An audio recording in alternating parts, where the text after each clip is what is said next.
Hello everybody, welcome back to another mini review, which you might not actually be familiar with if you've never seen one of these on the main channel. It's been a good long while since I've done a mini review compilation video. I'd always just assumed that another one would be released on the main channel at some point in the future. It normally takes me ages. But it's been well over a year since the last one, and keeping hold of scripts and footage for months on end is also kind of annoying, and I have a second channel now. So I figured it might as well be used for those occasional games that I want to say something about, but I have neither the time, patience, or enthusiasm for to make a full-blown 20+ minute video on the main channel. These are very much going to be rough around the edges, free-flowing train of thought types videos, not super revised or highly edited and that kind of thing. And sadly, releasing a 5-minute video on the main channel is effectively algorithm suicide. Don't you just love a system on a platform that's centered entirely around creativity that also penalizes you for wanting to be creative in your own way? Ha ha ha! Anyway, one of the things that often trips me up when scripting is when I'm writing about a game that I legitimately want to talk about, but I also didn't like very much. It's really frustrating because I want to write about it, but I also don't feel any enthusiasm in the script, nor do I really want to spend what can be up to hundreds of hours working on a 20-minute video talking about a game that I didn't like. It kind of feels like a big waste of time, which brings us not so neatly along to Greyhill Incident. A game that heavily promotes itself as a survival horror with clear influences from the likes of the movie Signs. Two things that I really love. For those unaware, Greyhill Incident released in June earlier this year, with the premise of that being a 1990s American small town being invaded by your classic B-movie UFO aliens. Which honestly sounds like a really awesome idea for a survival horror game. And it's also why it now pains me to say the following. This game is fucking terrible.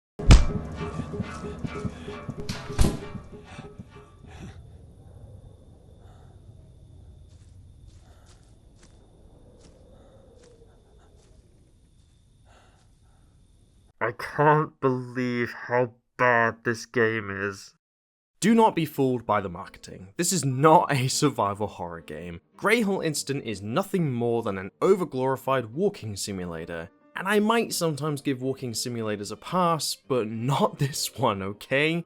True, this game looks pretty, it has some really nice atmosphere at times, which is arguably the best thing about it. The visuals are okay, especially all the UFO stuff, but the gameplay is so stiff, so clunky, and so restrictive, it's endlessly herding you where it wants you to go. There is zero room in this game for player experimentation, or even a modicum of personality. It's just a painfully average walking simulator that wants you to think that it's a lot more than that. The stealth mechanics, for example, just flat out don't work. You basically can't hide from the aliens unless you happen to be in a building and they happen to be outside. The combat in this game is also really depressingly bad. The aliens are these little rigid stick men that just follow you around at this one single pace. You twat them over the head a couple of times with a baseball bat or shoot them twice and hide, and that's it, that's the combat. And it is hilarious how bad the AI is in this game.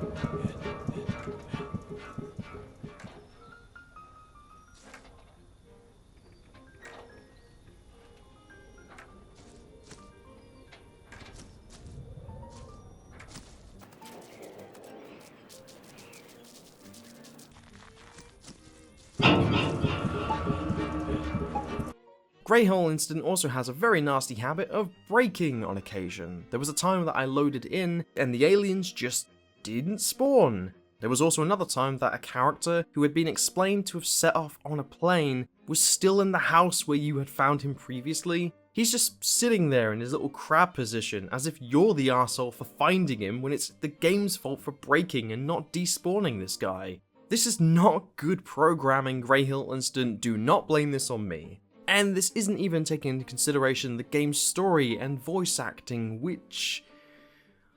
oh boy, it's not very good. Don't get me wrong, the voice actor for the main character, he really sounds like he's trying, but a lot of it ends up coming across as really bad overacting, and that's probably due to the script not being very good. That is it! Let them take me!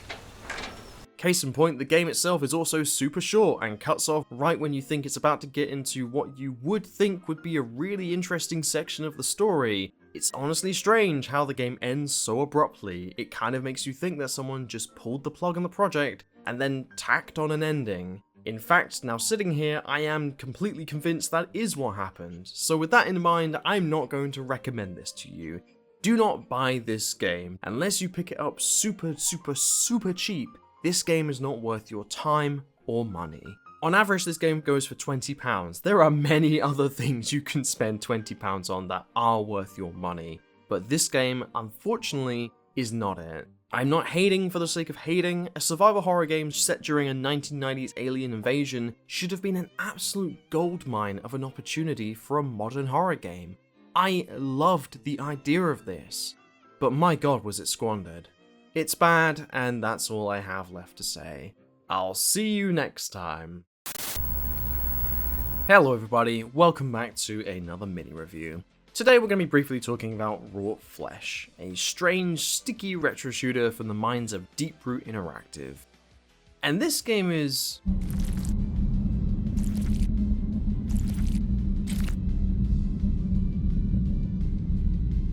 it's fucking weird, okay?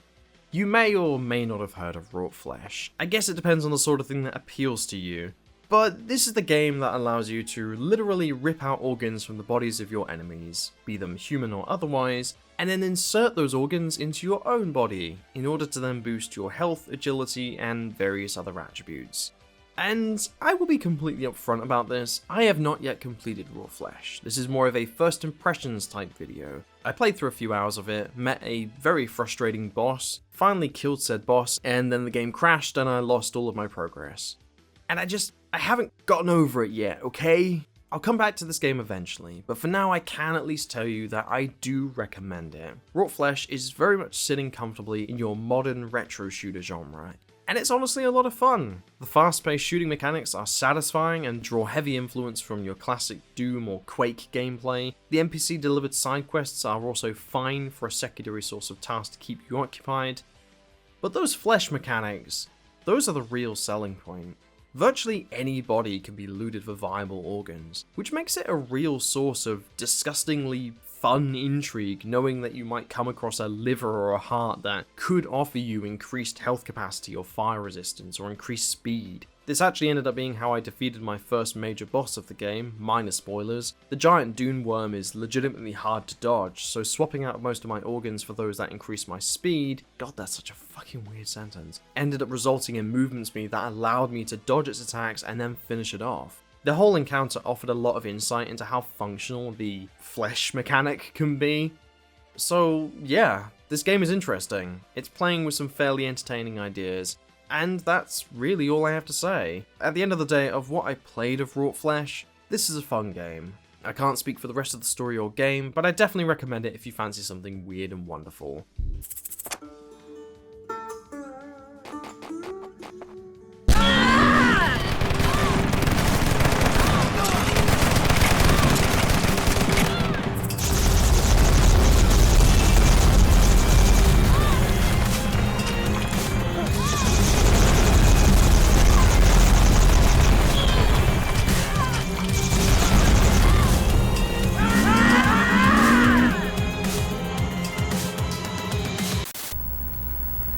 Hello everybody, welcome back to another mini review.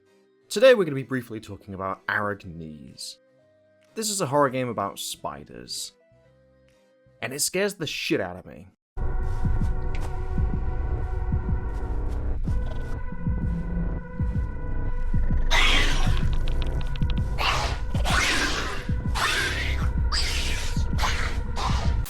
So, full disclosure, I am very afraid of spiders. Yes, I know, it's an irrational fear. I have nothing against them, aside from the ones that could literally kill you. These little guys are our friends and have huge benefits to the ecosystem.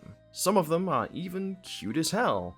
But still, regardless of that, I am terrified of spiders. Which now brings us to Araignees, and the fact that I am completely biased upon it in the scares department. This game will naturally scare me way more than it might scare you.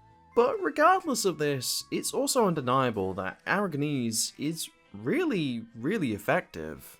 For starters, the game's atmosphere is incredible at times. You really do find yourself doused in moments of genuine tension. And the sound design is also really nicely put together with an overall disgustingly sticky... It works very nicely to give the game an initial palette of oh my god, oh my god, oh my god, oh my god. And the retro visuals also really work to the game's favour. Your limited field of vision means that you're constantly looking around for anything that might appear to be threatening, and there's this particular moment of the game where you step into a cave, cautiously looking for any sign of an eight-legged beastie, and then if you happen to look up and... oh no, okay, that's not good. Honestly, anytime you happen to turn around and spot a menacing set of beady little red eyes staring back at you, I hate it. I hate it so much. It gets under my skin and it makes me want to fling the PC across the room, spray everything down with anti-spider spray. I don't know if that exists. But don't get me wrong, even if you're not a massive spider wimp like me, play this game in the dark with a decent set of headphones and I swear you'll understand. Even if you experience half of the level of fear response that I did, I think you'd have a good time. This game is great for a short and sweet horror game, and I'm not going to spoil any more. It's always been pretty cheap to pick up, so I really advise that you do so. I'm now going to go burn my house down. I'll see you next time.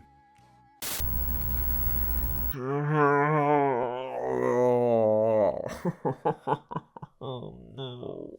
Hello everybody, welcome back to another mini review. Today we're going to be briefly talking about the 2002 video game sequel to the classic 1982 movie, The Thing. A game that I've been excited to play for a long time.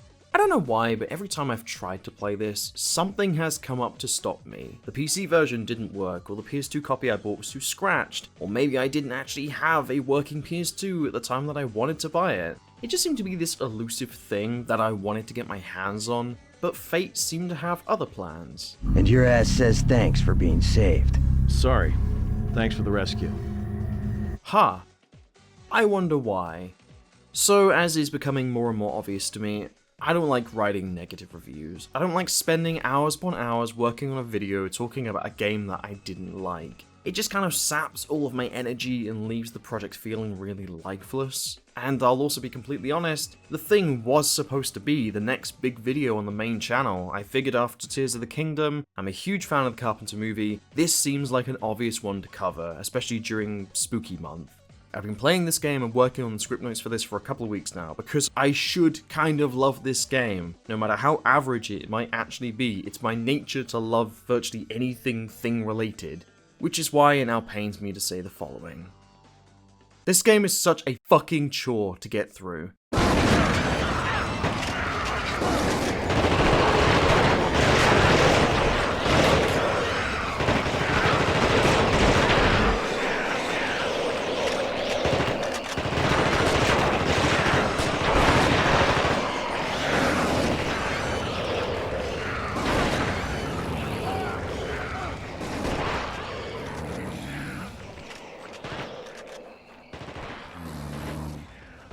First of all, let me be clear that the developers were obviously huge admirers from the movie, and I respect that obvious love. The locations are for the most part faithful to the movie, the atmosphere can be nicely presented at times, the design of the things themselves are honestly pretty great, they look like what they're supposed to look like. And they even got a cameo of John Carpenter in there. That's great. Computer Game Works, regardless of what I'm about to say, they clearly wanted this game to be amazing. And this is only made more obvious by the game's attempted use of the trust and fear mechanics. Essentially, the Thing operates under the guise of a squad-based third-person shooter, and your teammates can either trust or not trust you depending on the situation. They also experience fear, panic, can transform into things, they can go mad and attack you. In summary, these all sound like really cool ideas, and these were what initially drew me to the game. Except, they don't actually do anything for roughly 90% of the game.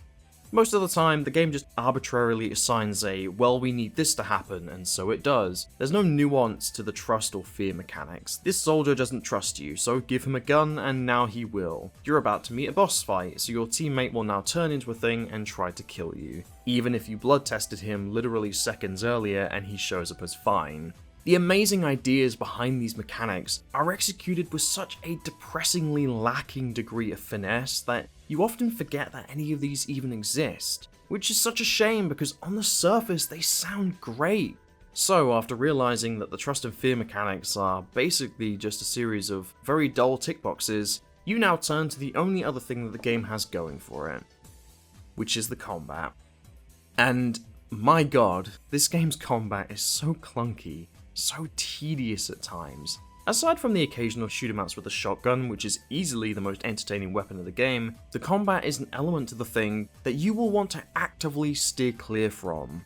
True to the heart of the movie, any larger thing needs to be disposed of with the flamethrower. You need to whittle down their health and then finish them off with a burst of fire. Kudos to the developers for staying true to the movie, except for one small problem. The flamethrower is a bitch to use, and you will often find yourself setting fire to your teammates or yourself long before the thing actually drops dead. I died so many fucking times trying to kill off things with the flamethrower. If you try to chase them, you then often find yourself running into the fire that you just created, losing so much of your health so quickly, which means your only viable strategy is to stand with the flamethrower pointed in their direction and just hope that the beastie comes blindly running towards you. If there's one word that can be used to describe the combat, it's clumsy. The boss fights are pathetic, the weapons are awkward to use, the squad mechanics mostly boil down to just stay here or follow me. It's just a clumsy, monotonous game that feels like an absolute chore to get through.